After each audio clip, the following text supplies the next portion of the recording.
I guess our world's changed a little bit in the last 24 hours or 48 or 72. So we're responding to that and we're doing a great job. This session is going to focus on student services, but I have a few house cleaning items before we get started. First thing, for those of you that have joined, please do me a favor and keep yourself on mute. Second thing is keep your video turned off unless you're one of our presenters. It just helps us to manage the videos that are being seen as we present. And then the last thing is we've had a strategy that's worked really well with our past webinars, which is when you have questions, we'll take questions, but we're going to take them at the very end.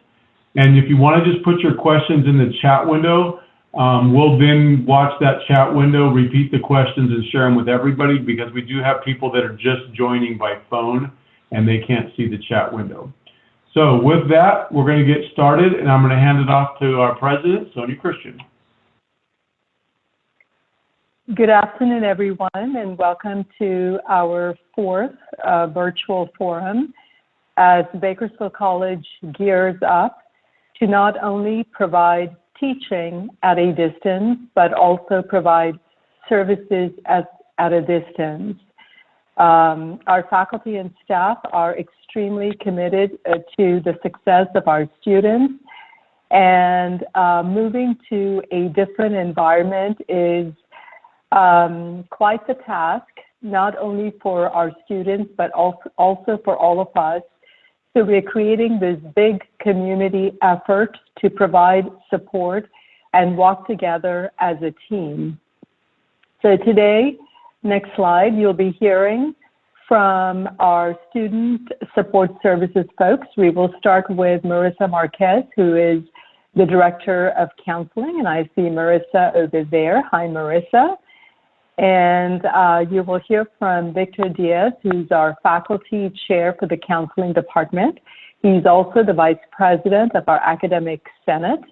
You will hear from Imelda Valdez. Imelda leads several of our programs, including EOP&S, and also support services for our student dreamers. And last but not least, you will hear from Kib Arbelante, who leads our writing center.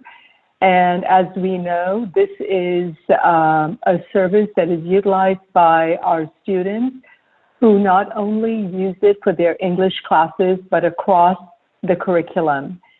So thank you all for taking time out of your Sunday to be here for this virtual seminar. Next slide.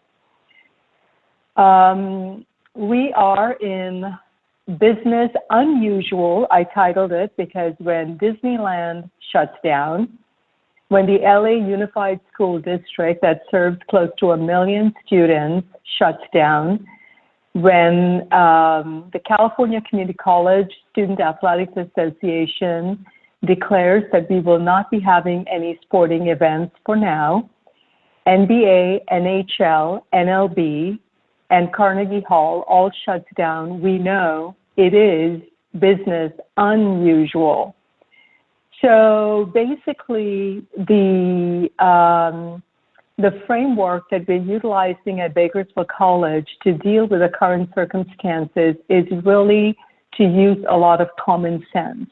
What would it take? What do we need to do so that we are right there for our students, providing the support that you need?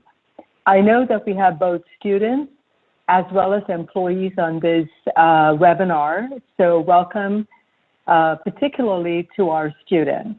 Next slide. I've been using this slide, and Leslie has been updating the numbers for me. By the way, let me just introduce you to our team that is helping me host these virtual seminars. You have Todd Coston, our technical director, and you don't see Shannon Musser and Leslie Bonds. Leslie helping with pulling the content together, and Shannon helping also with some of the technical and web aspects. What you see in this slide is the rapid growth of the coronavirus, and which is gaining the attention globally, as well as the President of the United States has declared a national emergency.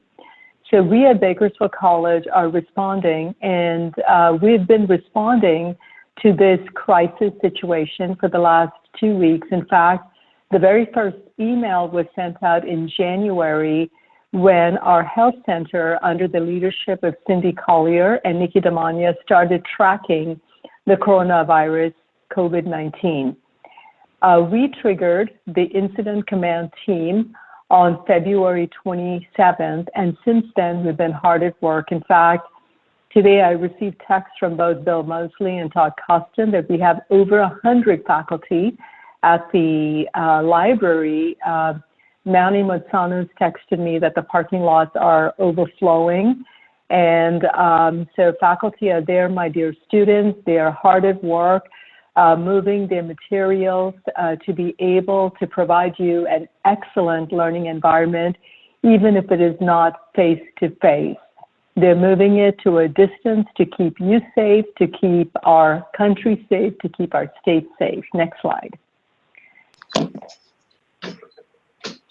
As of March 15th, 11:20 a.m., we have over 162 cases worldwide, with the cases in the United States exceeding 3,000. Next slide.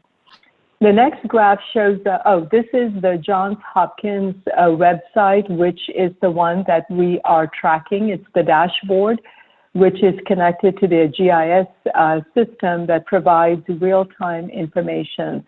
So I would encourage you to tune in to this dashboard. Next slide. So I've been using this slide to really communicate the reason why BC has been focused in trying to reduce the number of people coming to our campus in the last week and a half. Let's Flatten the Epidemic Curve shows us in a visual way that if we do not do any protective measures, the red peak of the graph exceeds the capacity of the healthcare system. We don't want to be in that situation.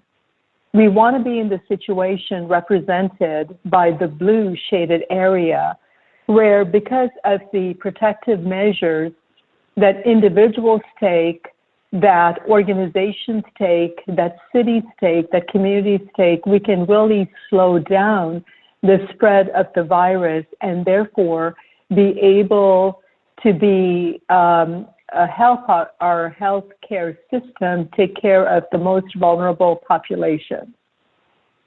So what have we been doing in the last week and a half? You probably are already tracking that we have canceled almost all of our events, and we were trying to preserve instruction right from the very beginning. That's the core of our mission. That's what we are here for our students. So in order to protect our core mission, we started canceling non-essential events, thereby reducing the number of people coming to campus. And now we're moving most of our lecture classes to an online environment. And our faculty have been very hard at work learning from one another and with the academic technology department. I want to give them a big shout out. They've been here the entire weekend helping our faculty. Next slide. This was an article that came out yesterday, March 14th, by Harry Stevens.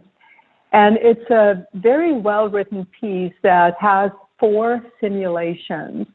And go ahead and grab that URL that is provided and read it and click through those simulations. And what's going to strike you like it did me is the whole idea that social distancing is extremely essential for all of us to practice.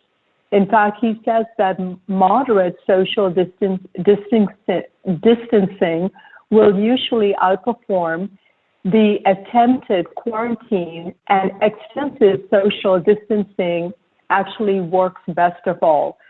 So the idea of social distancing is a big concept.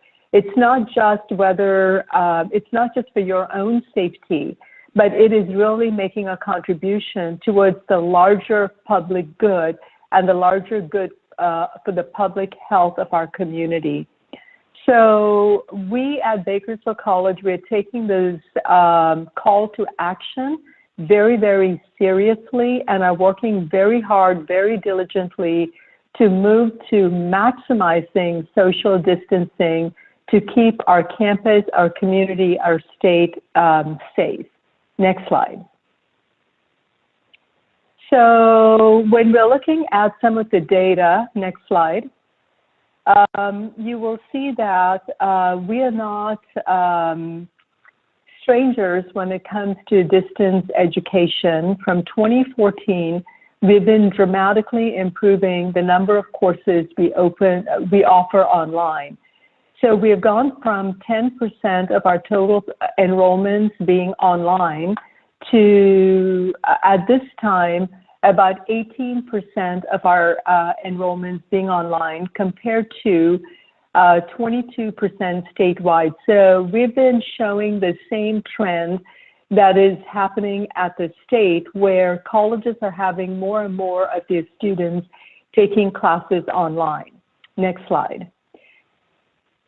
This bar graph shows what percentage of our total enrollments have been going online just at Bakersfield College. And again, you can see that percentage has been increasing. Next slide. So since yesterday, we had about 700 courses that were face-to-face classes that have gone online, and now we are almost close to 1,000 courses that have gone online, which is a jump from 12.2% to 45% in just 1 week. So thank you very much to all faculty. Again, thank you to the Academic Technology Department. Next slide. We've covered the open house. I'd like to, again, remind everyone who is tuned in, employees and students, please go to the COVID-19 website. It's bakersfieldcollege.edu/COVID-19. You will find here information that is going to be extremely useful to you as you're preparing what you need to do on Monday, what you need to do on Tuesday.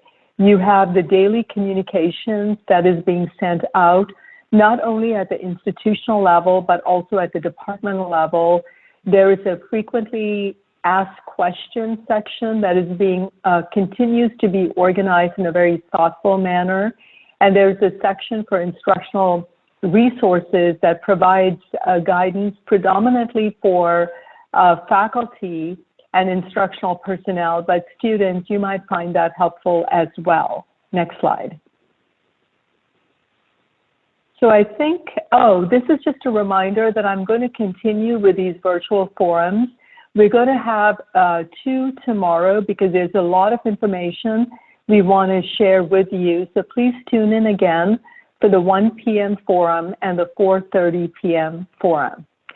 At this time, I'd like to invite our fabulous director for the counseling department. Next slide, please, Shannon. Marissa Marquez.